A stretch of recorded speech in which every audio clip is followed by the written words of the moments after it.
What's up tout le monde, courte vidéo, scroll pas tout de suite, je te jure ça va être drôle dans 2 secondes. La semaine dernière j'étais en studio à Unique FM et ils ont fait une activité vraiment nice où ils ont demandé à ChatGPT de donner une biographie des différents invités qu'il y avait dans le studio.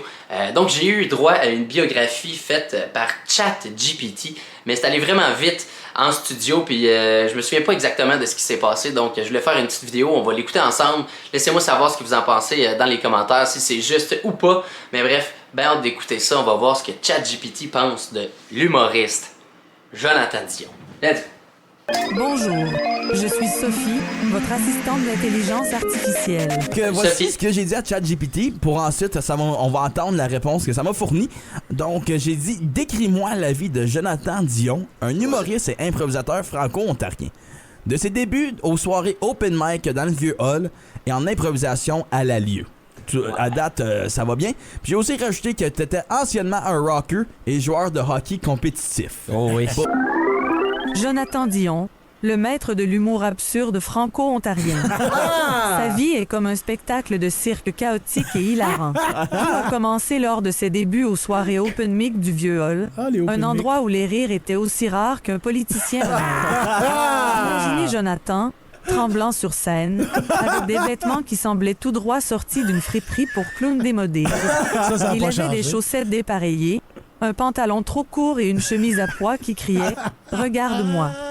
Mais bon, il était déterminé à faire rire le public, même si cela signifiait se ridiculiser lui-même. Jonathan commençait souvent ses spectacles par des blagues si mauvaises qu'elles étaient bonnes. Il y avait des jeux de mots tellement absurdes que même les linguistes se grattaient la tête.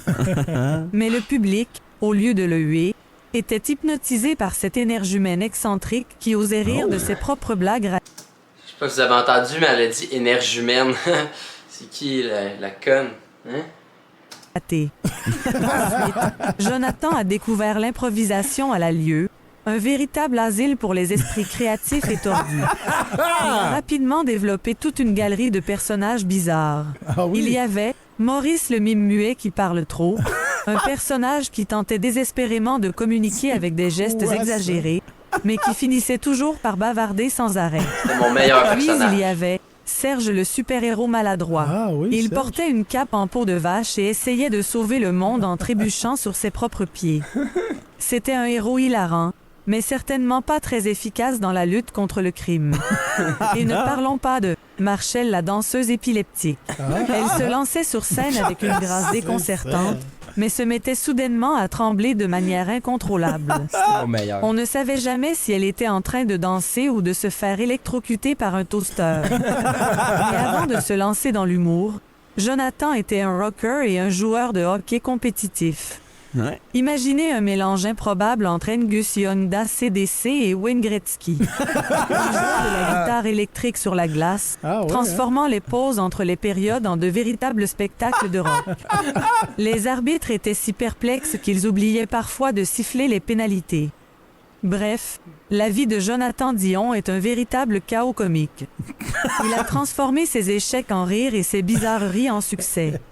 Alors, si vous cherchez quelqu'un pour égayer votre journée avec des blagues absurdes et des personnages loufoques, Jonathan est définitivement votre homme. Mais attention, vous risquez de vous retrouver avec des fous rires incontrôlables et des sourires qui ne vous quitteront plus. Oh, mais ça finit bien quand même. Aïe, aïe. Donc, Bon, ben, ça c'est moi selon ChatGPT. Bon, le bout où elle disait que j'étais pas drôle, puis vraiment pas bon, puis que personne riait, puis que moi j'étais le seul à rire à mes jokes, c'est pas vrai ça là. J'ai jamais fait ça. Tu sais, mes jokes sont hilarants. Anyways, puis les chandails à poids, aucunement, c'est des chandails rayés. Là, fait que c'est comme si elle connaît rien. Là, finalement, c'était tout faux. Mais ma partie préférée, je pense, c'est la comparaison entre Angus Young d'ACDC et Wayne Gretzky. Deux personnes qui ont extrêmement réussi dans la vie, là, fait qu'il faut croire qu'il y a toujours de l'espoir. Bref, je me sens pas mieux après avoir écouté cette chronique-là, puis de savoir que ChatGPT pense que je suis pas drôle. Bref, laissez faire les commentaires finalement, c'est pas le fun, ChatGPT.